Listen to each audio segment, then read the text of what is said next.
గురుగారు నమస్కారం. శ్రీమాత్రే నమః. శ్రీ గురుభ్యో నమః. గురుగారు, విశ్వావసునామ సంవత్సరంలో వృశ్చిక రాశి వారికి ఓవరాల్ గా ఈ విధంగా ఉంటుంది. ఆదాయం, ఖర్చు, రాజపూజ్యం, అవమానం ఒకసారి తెలియజేస్తారా గురుగారు? వృశ్చిక రాశి వారికి అష్టమ స్థాన గురుగ్రహ ప్రభావం, దుష్ప్రభావం ఎంత ఉన్నా ఈ సంవత్సరం వృశ్చిక రాశి వారికి కొన్ని అంటే అనుకూలమైనటువంటి యోగాలు విశేషంగా చెప్పబడతాయి. ప్రతికూల నుంచి అనుకూలంగా మారుతూ ఉంటాయి.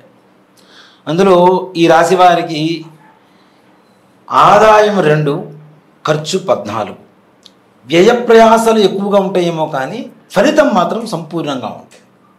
అలాగే రాజ్యపూజ్యం 5, అవమానం 2. ఏ మనిషి ఎంత కోరుకున్నా, ఎంత సంపాదించినా గౌరవ ప్రతిష్టలు కావాలని కోరుకుంటారు. ఖచ్చితంగా గురుగారు. ఈ సంవత్సరం గౌరవ ప్రతిష్టలకి ఏ రకమైనటువంటి భంగం వాటిల్లేటువంటి ప్రమాదం లేదు. ఇంకా ఇనుడింపజేసేటువంటివి, ఇంకా ఉన్నత స్థానానికి వెళ్ళినటువంటి పరిస్థితులే కనపడుతూ ఉన్నాయి. ముఖ్యంగా ఈ సంవత్సరం వృశ్చిక రాశి వారికి పంచమ స్థానంలో ఉండేటువంటి శనిగ్రహ ప్రభావం కావచ్చు, షష్టగ్రహ కూటమి ప్రభావం కావచ్చు, ఇవన్నీ కూడాను అష్టమ గురుస్థాన ప్రమాదాన్ని ఏదైతే ఉందో దాన్ని తప్పించేస్తూ ఉన్నాయి. అనుకున్న పనులు అనుకున్న సమయానికి తప్పనిసరిగా నెరవేరుతూ ఉంటాయి. ముఖ్యంగా ఆర్థికపరమైనటువంటి సమస్యలు అంటే ఫైనాన్షియల్ ప్రాబ్లమ్స్ ఏవైతే ఉంటాయో అవన్నీ కూడా క్లియర్ అవుతాయి. ఉన్న అప్పులు కూడా తీర్చుకునేటువంటి పరిస్థితి, అప్పులు తీరగా కొంత దాచుకునేటువంటి ధనాన్ని సంపాదించేటువంటి యోగం ఉంటుంది.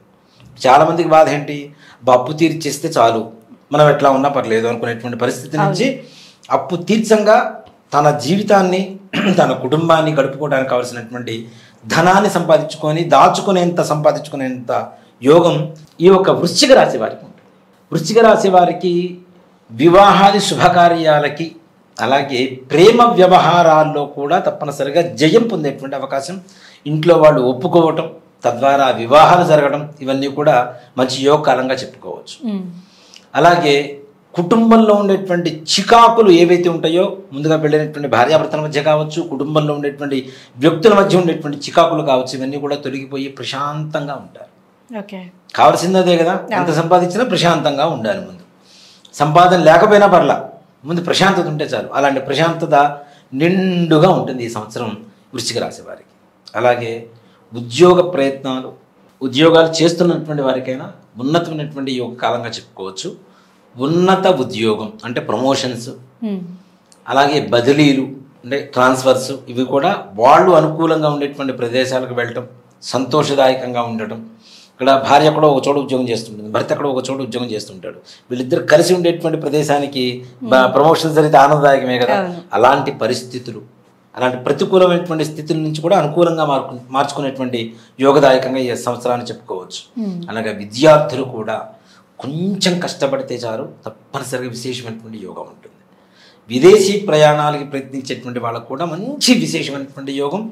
వెళ్ళగానే అంటే ఉద్యోగం కోసమైతే ఉద్యోగం, విద్య కోసమైతే విద్య, ఏదైతే వాళ్ళ సంకల్పంతో విదేశీ ప్రయాణం చేయాలి అనుకుంటారో వాళ్ళకి మంచి యోగదాయకమైనటువంటి సమయంగా ఈ విశ్వావసునామ సంవత్సరాన్ని చెప్పుకోవచ్చు. రాజకీయపరమైనటువంటి వ్యక్తులకి కొంతవరకు స్వకులంలో అంటే వాళ్ళ సొంత కులంలో ఉండేటువంటి వ్యక్తులతో శత్రుత్వం పెరుగుతూ ఉంటుంది. రాజకీయపరమైనటువంటి వ్యక్తులతో అంటే పక్కన ఉండేవాళ్ళు ఎక్కువగా వీళ్ళకి ద్రోహం తలపెట్టేటువంటి పరిస్థితులు కనబడుతున్నాయి. కాబట్టి తగిన జాగ్రత్తలు తీసుకోవడం అనేది చాలా సూచించదగినటువంటి విషయం. అలాగే సినీ రంగం వారికి, మీడియా రంగం వారికి కూడా విశేషమైనటువంటి యోగకాలంగా చెప్పుకోవచ్చు. చిన్న ఆర్టిస్టులు ఎన్నో రోజుల నుంచి ప్రయత్నిస్తూ చివరికి రాక ఏదో దొరికినటువంటి పాత్రలు చేసుకుంటూ ఉండేటువంటి వాళ్ళకు కూడా ఉన్నతి పదవీ యోగంగా అంటే ఉన్నత కాలంగా చెప్పుకునేటువంటి పరిస్థితులు ఈ యొక్క విశ్వావసునామ సంవత్సరంలో తప్పనిసరిగా దొరుకుతాయి. అలాగే ముఖ్యంగా మీడియా రంగంలో ఉండేటువంటి వాళ్ళకి కానీ, సినీ రంగంలో ఉండేటువంటి వాళ్ళకి కానీ ప్రేమ వ్యవహారాలు, ప్రేమ వివాహాలు జరిగేటువంటి అవకాశాలు కూడా అతి ఎక్కువగా జరుగుతూ ఉంటాయి. ఏ రాశి వారికి కూడా ప్రేమ వివాహాలు మనం చెప్పుకోలేదు, కానీ ఈ రాశి వారికి ముఖ్యంగా తప్పనిసరిగా జరిగేటువంటి అవకాశాలు ఉన్నాయి వృశ్చిక రాశి వారికి. అలాగే సంపాదించినటువంటి సంపాదన జాగ్రత్త పరచుకుంటే బాగుంటుంది. అనవసరమైనటువంటి ఖర్చులు పెట్టకుండా, అత్యుత్సాహంతో ముందుకు వెళ్లకుండా ప్రశాంతంగా ఉన్న దాంట్లో సంతృప్తి పడుతూ వచ్చింది దాచుకునేటువంటి విధంగా ఉంటే భవిష్యత్తు కాలానికి మంచి ఉపయోగకరంగా మారుతూ ఉంటుంది. రియల్ ఎస్టేట్ రంగం వారికి కూడా ఈ సంవత్సరం పర్వాలేదు, మరి ఉన్నతంగా ఉందని చెప్పడానికి లేదు, అసలు బాగోలేదు అని చెప్పడానికి లేదు, పర్వాలేదు అనిపిస్తుంది. వాళ్ళకు కూడా ఆర్థికపరమైనటువంటి లాభాలు పెద్దగా లేకపోయినా నష్టాలు మాత్రం చేకూరవు. రావు. ఓకే. అంతవరకు బాగానే ఉంటుంది వీళ్ళకి. ముఖ్యంగా వృశ్చిక రాశి వాళ్ళు ఈ సంవత్సరం ఏ రకమైనటువంటి దేవతను పూజ చేస్తే వీళ్ళకు ఉండేటువంటి దోషాలు పోతాయనేటువంటి విషయానికి వస్తే దత్తాత్రేయ గురు చరిత్ర పారాయణ చేయమని చెప్పారు. గురువారాధన చేయాలి. గురు చరిత్ర పారాయణ. ఈ పారాయణ చేయడం ద్వారా అష్టమ స్థానంలో ఉన్నటువంటి గురుగ్రహ ప్రభావం చేత చేస్తున్న ఉద్యోగం నుంచి కదలికలు ఏవైతే వస్తుంటాయో అవన్నీ కూడా తొలగిపోయి సుస్థిరమైనటువంటి స్థానం ఏర్పడుతూ ఉంటుంది.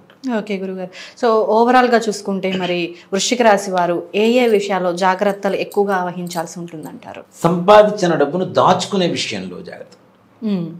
వడ్డీలు వస్తాయి కదా, 2 రూపాయల వడ్డీ వస్తుంది, 3 రూపాయల వడ్డీ వస్తుందని చెప్పి వడ్డీలకు ఇస్తారు చూసారా, అట్లాంటి వాళ్ళు వీళ్ళని మోసం చేసేటువంటి అవకాశాలు ఉన్నాయి. కాబట్టి అలా కాకుండా చక్కగా గవర్నమెంట్ వాళ్ళు, ప్రైవేట్ వాళ్ళు బ్యాంకులు ఓపెన్ చేశారు, చక్కగా బ్యాంకులో దాచిపెట్టుకోవడం అనేది ఉత్తమం.